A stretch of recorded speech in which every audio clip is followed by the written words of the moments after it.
Guys, এই দেশে আর থাকবো না, বিদেশ চলে যাচ্ছি। তো তার জন্য চলে আসলাম এয়ারপোর্টে।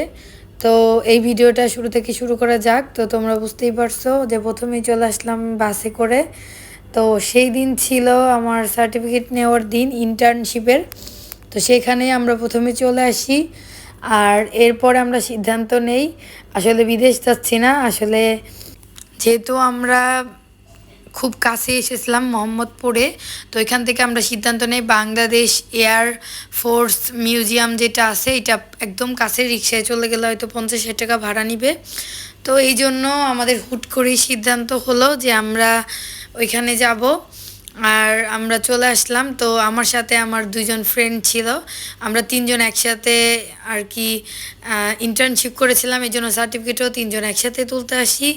এই জন্য তিনজন মিলে সিদ্ধান্ত নেই আমরা এখানে আসবো। যদিও আমার শরীরটা খুব একটা ভালো ছিল না, আমি আসার অত আগ্রহ ছিল না, কিন্তু সবাই যখন বলছিল তখন আসলাম আর কি। তো এরপরে দেখো পরিবেশটা কিন্তু খুবই সুন্দর, খুবই ভালো লাগছিলো। একদম পড়ন্ত বিকেল, মোটামুটি 3:30 বাজে। আর আবহাওয়াটাও অনেক সুন্দর ছিল, খুব একটা রোদ ছিল না, কিন্তু ভালো লাগছিল আর কি। আর ভিতরে ঢুকেই মনে হচ্ছিল যে এয়ারপোর্টে চলে আসছি। তো আমিও যদিও বারবার এয়ারপোর্ট বাইরে থেকেই দেখেছি, ভিতর থেকে ওইভাবে দেখা হয়নি। আর এই সময় আমি ভিডিও করছিলাম আর একটা গার্লফ্রেন্ড বয়ফ্রেন্ড যাচ্ছিল।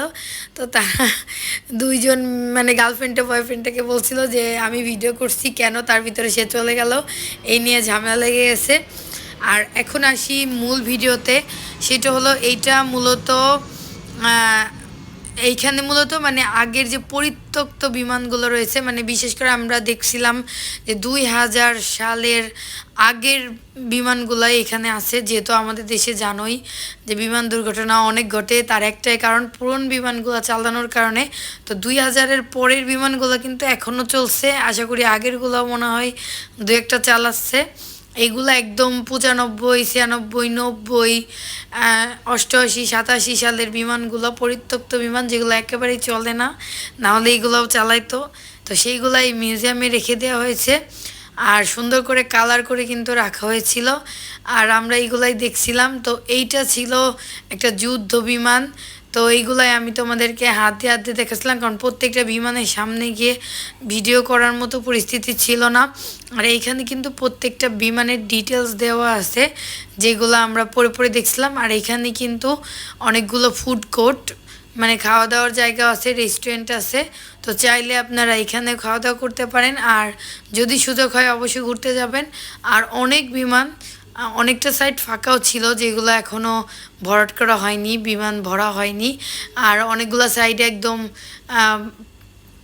বিমানগুলো সাজানো ছিল, অনেক বিমান ছিল, দেখতেও ভালো লাগছিল। আর পরিবেশটা ভালো সুন্দর। আমি তো প্রথমে ভেবেছিলাম যে ফাঁকা কেন, পরে আস্তে আস্তে যখন বেলা হচ্ছিল অনেক লোক এসেছিল, অনেকে অনেকের ফ্যামিলি এবং বাচ্চা নিয়ে এসেছিল। আর এই যে প্রত্যেকটা বিমানের ডিটেলস তার বিমানের পাশেই দেওয়া আছে। ওইটা কিন্তু বিমানের সাথে কিন্তু এখানে কিন্তু তোমাদের রাখা আছে হেলিকপ্টার, যেটা আমি দেখাচ্ছিলাম ওইটা যুদ্ধ বিমান ছিল না, ওটা হেলিকপ্টার ছিল।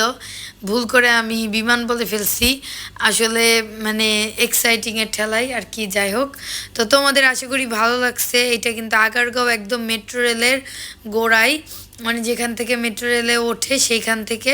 তো বিশাল ভালোই বড় ছিল। আর এখানে কিন্তু বাচ্চাদের খেলাধুলার জন্য একটা পার্কও আছে ছোটোখাটো, মানে ভিতরেই।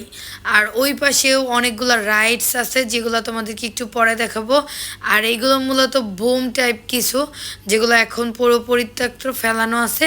ও এখন আসি, এটা আসলে মিউজিয়ামটা কাদের, পাশেই কিন্তু সেনাবাহিনীদের বিমানবন্দর, আর তার সাথেই ওদের মানে বিমান। তো এইগুলো মূলত ছোট ছোট বিমান, যেগুলো যুদ্ধের কাজে বা সেনাবাহিনীরা যাতায়াতের কাজে লাগাইছে। আর দুই একটা এয়ারপোর্টের বিমানও আছে, যেগুলো মিউজিয়ামে এনে রাখা হয়েছে। আর এইগুলো খুব সম্ভবত দামান বা মেশিন এই টাইপ কিছু। আর এই যে দেখো হেলিকপ্টার, এটাও কিন্তু একটা যুদ্ধের হেলিকপ্টার। তো আশা করি তোমাদের অনেক ভালো লেগেছে। আর এইটা হলো মানে একটা রেস্টুরেন্ট, যেটা অনেক সুন্দর করে বানানো হয়েছিল। আর এইদিকে কিন্তু অনেকগুলো রাইডসও আছে। এটাই যে আমি তোমাদেরকে ফোকাস করে দেখাচ্ছিলাম, যদি কারো যাওয়ার ভাগ্য হয়ে থাকে অবশ্যই এখানে যাবে। আর আগারগাঁও গেলে অবশ্যই এই জায়গাটায় যাবে, খুবই ভালো ছিল। আমি প্রথমে আসতে চাচ্ছিলাম না, এখানে কিন্তু সুন্দর বাচ্চাদের ঘোরাঘুরি এবং সবাই ফ্যামিলি নিয়ে ঘোরার মতো পরিবেশ। আর এখানে খুব সম্ভবত বিকাল থেকে সন্ধ্যার পরেও থাকার মানে অনুমতি আছে। এখন আমি সঠিক বলতে পারবো না, তবে সন্ধ্যা পর্যন্ত থাকতে পারবেন, কারণ আমরা সন্ধ্যা পর্যন্ত ছিলাম। আর এই যে কতগুলো রাইডস আছে যেগুলাতে চড়তে পারেন, এখানে একটা পুকুরও আছে, কিন্তু ভিতরে আর যেতে ভালো লাগছিল না, এই জন্য যাই নাই। তো এখানে কিন্তু এই যে অনেকগুলো রেস্টুরেন্টও আছে, বলেছিলাম এখানে আরেকটা রেস্টুরেন্ট আছে, এই রেস্টুরেন্টটা অনেক সুন্দর। তো চাইলেই আপনারা যেতে পারেন, খাওয়া দাওয়া করতে পারেন, ঘুরতে পারেন। আর অনেক সুন্দর সুন্দর রাইডস আছে, এই যে পুকুরটা। আর এখানে কিন্তু একটা ট্রেনও আছে। তো ট্রেনে কিন্তু অনেক চড়তেছিল অনেক বাচ্চারা এবং বড়রা। তো যাই হোক, সব কিছু মিলে ভালোই লাগছিল। আর আমাদের দেশের যে এত উন্নতি হয়েছে, মানে এই সব জায়গায় না গেলে বোঝা যায় না। আর আমরা যখন মোহাম্মদপুর থেকে আগারগাঁও যাচ্ছিলাম তখন বুঝতে পারছিলাম, কিন্তু আসলেই সব থাকবে কিনা জানি না।